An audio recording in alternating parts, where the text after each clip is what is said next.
Right now, so through the miracle of new media, we have a couple of queries, some questions I want to try on the panel that have come in from the theaters and some of the host groups who've brought people together in those theaters. We'll start with Bill. Don Hall from Transition Sarasota, which is in Florida.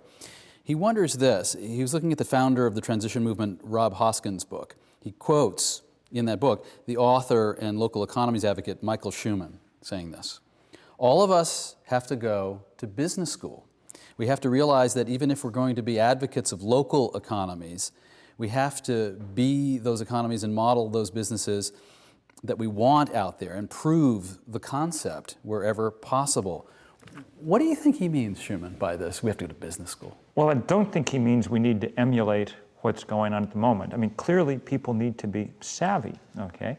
And you know, every business needs to do certain things in order to survive. The question is what its ultimate goals are. Is it to make as much money as is humanly possible, or as in the case of what Mike's doing, to balance that goal with some other things?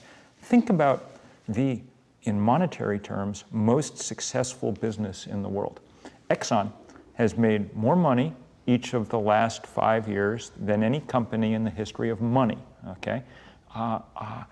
And they've done it by pouring more carbon into the atmosphere than any company in the history of carbon, Their bottom line is exactly at odds with the planet's bottom line. Then think about the kind of business we could have if we said, you know what, that's not okay.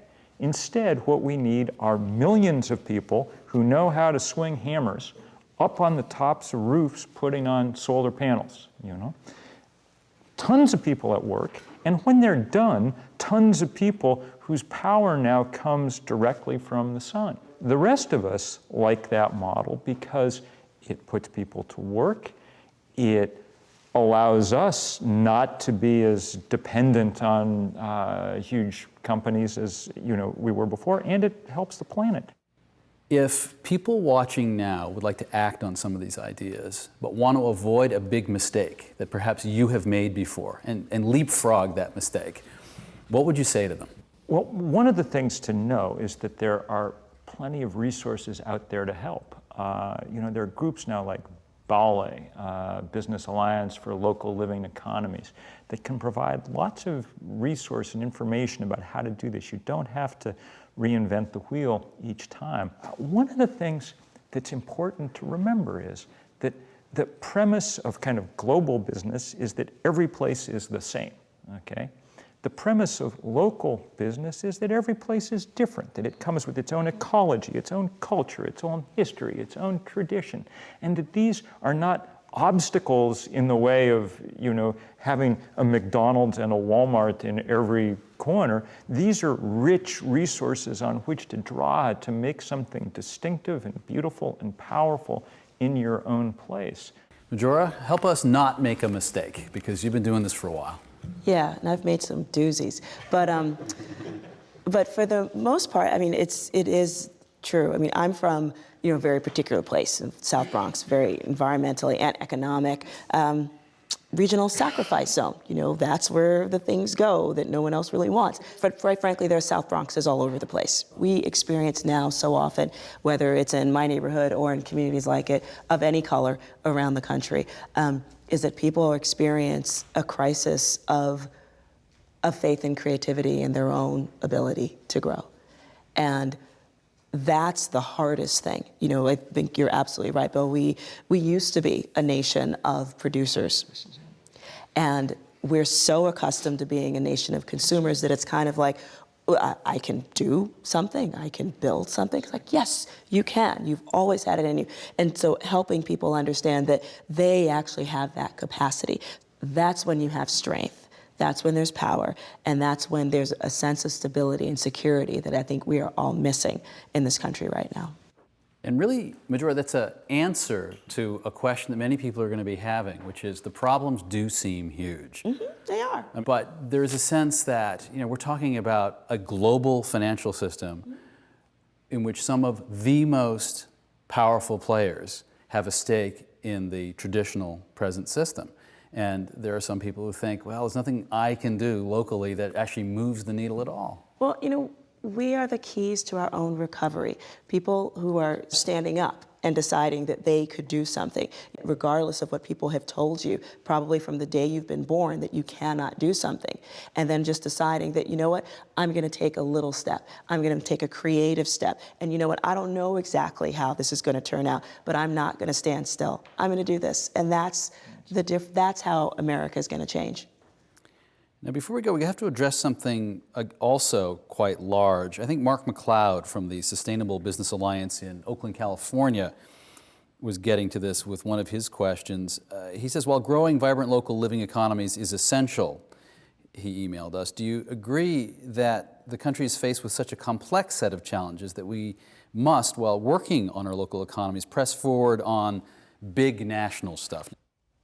The way to think about it, if you're building, say, a local business, and also want to be a responsible citizen of this country and this world, is the kind of responsibility that I take for granted in my dealings with my community, I've got to figure out how to require of big businesses. The best example is that we allow the fossil fuel industry to pour its main waste product, carbon, into the atmosphere for free. Now, nobody else gets to do that, Mike's Brownie Company, they'd, have a bigger profit margin if at the end of the day, they could just take all the garbage they had and toss it out in the middle of the street, not pay someone to cart it away. Their You don't do that, Mike, right? I do not. Okay, just checking. He doesn't do it because if you did, Yonkers would pretty soon, there'd be rats in the streets and you'd have leptospirosis, and that's why 100 years ago we said, you don't get to do this anymore. Say we put a price on that carbon, okay? What would start to happen? Well, all over the country and the world, people who are running businesses that cheat the future would start to have to change their ways of operation. We need to figure out politically how to call the big players to account, because otherwise you're forever working against the force of economic gravity. And hard as we all work locally to do the right thing, it becomes wearing after a time to work against that force of economic gravity. If we did things like price carbon, we'd have economic wind at our back to do the sort of things we need to do. That's why you can't escape these political fights, even at the same time that we're doing the much more fun and joyful work of building local communities and economy. Do you think your efforts, Mike Brady, with your business that is focused not really on just selling brownies, but in fact providing livelihoods locally, can fit into the bigger national picture of fixing the big stuff too? I do. It's the consumer's choice, ultimately, with so many businesses to say, I want to support these businesses that are doing things that I believe in. And then nationally, over time, there's going to be a movement that says these are the types of businesses I want to work with, and it'll be easy for business leaders to go to their boards and say, we need to do more of these types of things. We need to understand what our environmental impact is, and we need to understand how we're treating our employees and do it the right way. Bill, what keeps you going when the problems that have to be solved are so large? There's some big ones and some toughies. What keeps you going in the face of all that?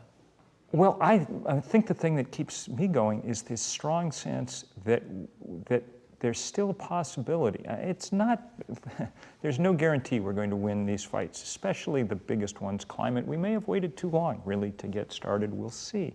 But the amount of untapped human potential, the amount of number of good ideas there are out there, if we could change the rules enough to put these things into play, if we could unleash some of that creativity, you'll be amazed at how many good ideas there are out there waiting to catch fire.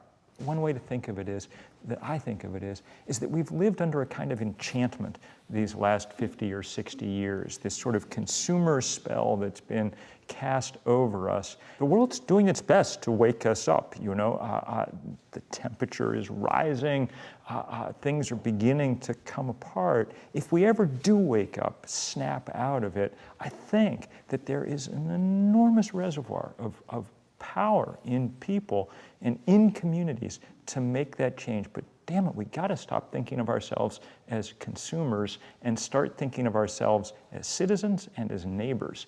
And if that happens, then the economy that we build as a result will be helpful, not hurtful. The virtuous cycle will replace the vicious cycle, and maybe we'll get where we need to go.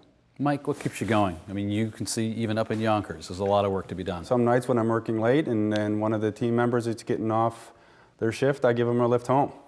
And they thank me for giving them an opportunity to have a job. Some of these folks may not have a job otherwise. And that's rewarding. You know, that feels good. On a broader sense, knowing that I'm moving forward with something that I believe in, and that in the long term, these types of businesses hopefully will change the economy for the better. Being a part of that is something that gets me up in the morning for sure. Majora, what do you think? I mean, one of the occupational hazards that everyone on the panel has, and you have in particular, is you are open to seeing the problems that need to be solved, and you probably see it everywhere. What keeps you moving forward on them? I know how to celebrate the small victories. The fact that there are so many people who aren't discouraged and who are getting up every morning and who are working to make real incremental changes in their lives, in their businesses, you know, in developing different ways of viewing the world, that makes me incredibly happy. And to help inspire other folks to think about how they too can create some real fabulous change in this world. Well, I want to thank the Park Foundation, the Kendeda Fund, and a number of generous individuals who made the film, getting the film out to theaters, and this panel possible. But I especially want to thank the host organizations in that theater right now that brought people together. It took a lot of work and a lot of focus and a lot of vision to get it done, and I really, really appreciate it. I also want to thank Majora Carter, Mike Brady, Bill McKibben. I really appreciate your expertise.